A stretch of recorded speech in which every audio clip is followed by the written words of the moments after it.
Today I'm going to be talking about uncouplers and oxidative phosphorylation. So oxidative phosphorylation is made up of two different processes. We have the electron transport chain, or the ETC, and then we have ATP synthase, that is this intramembrane protein that creates ATP. So you should have a basic understanding of the electron transport chain and ATP synthase before watching this video, just understanding the purposes of each, and probably what you learned in class is the individual functions of each of the different complexes in the ETC, and exactly how electrons are used, how protons are pumped. For our purposes here, we're basically going to have an understanding that the electron transport chain, the goal of the electron transport chain is to create a proton gradient. So what does that mean? It means that it's going to take protons from the mitochondrial matrix, so the protons from within this purpley pink box, which represents the inner mitochondrial membrane, and it's going to pump it outside into the intramembrane space. So if I just draw that over here, it's going to take protons from this side, pumping it over on this side. So the goal is to have more on this side than on the other. These protons are then used by ATP synthase as they go through to create ATP. And this happens naturally because there's a buildup, a gradient. So ATP synthase and the electron transport chain are coupled by the proton gradient. And I like to think of coupling, or just the act of being coupled, so electron transport chain coupled with ATP synthase. I like to think of that as the word connected. So they're connected by this proton gradient. What happens here directly impacts what happens here. So I think that's a very important concept to understand, that these things are linked, and that's why they're called oxidative phosphorylation together. And honestly, you might not have even known that these were distinct processes. You might have just learned this as the electron transport chain and learned about ATP synthase as part of that. Well, that's actually a little distinction you should make.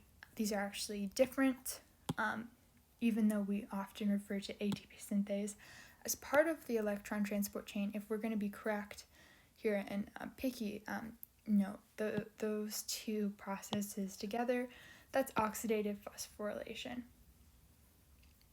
So this brings us to what is an uncoupler.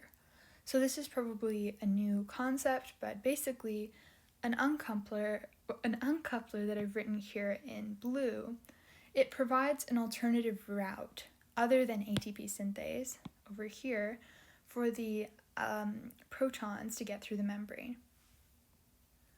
So instead of having to wait to go through ATP synthase, if there's an uncoupler, it's not going to wait and go, oh, I can only go through ATP synthase so that, whatever organism I'm in can create ATP. It doesn't care. It's a proton gradient. It doesn't have a mind of its own. So if it can get through the membrane in an easier way, it's going to go through there, and that would be our uncoupler. So the result of an uncoupler is that ATP synthesis via ATP synthase, it's just going to shut down. It's going to stop completely because there's this easier route for the proton to go through via the uncoupler.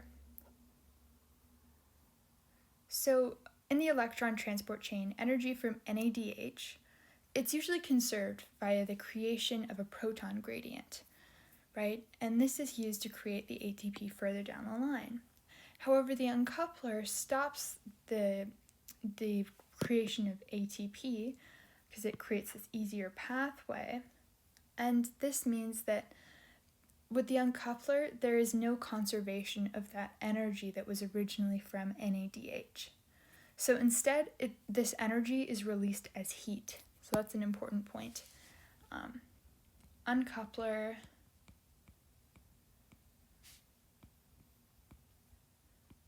causes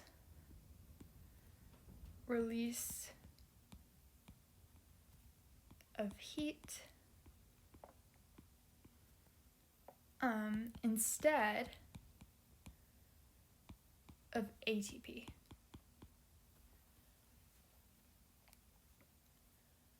So this heat that's created, it is very important to the body. It has high physiological relevance. This means that the body can create uncoupling for heat purposes. So if an organism is colder, it is more predisposed to, having trouble in colder temperatures. It could purposefully create uncoupling proteins. So this would mean that they would be more uncouplers in that inner mitochondrial membrane, and that's basically going to transfer what would have been ATP into heat.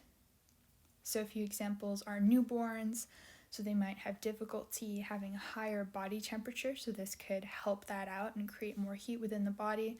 Same thing with animals that are hibernating, for example bears, they need to retain that body heat. And just one last point, it's important to note that there are different types of uncouplers. So you could have an uncoupler protein, so a protein, or you could have a chemical uncoupler, which can be very dangerous.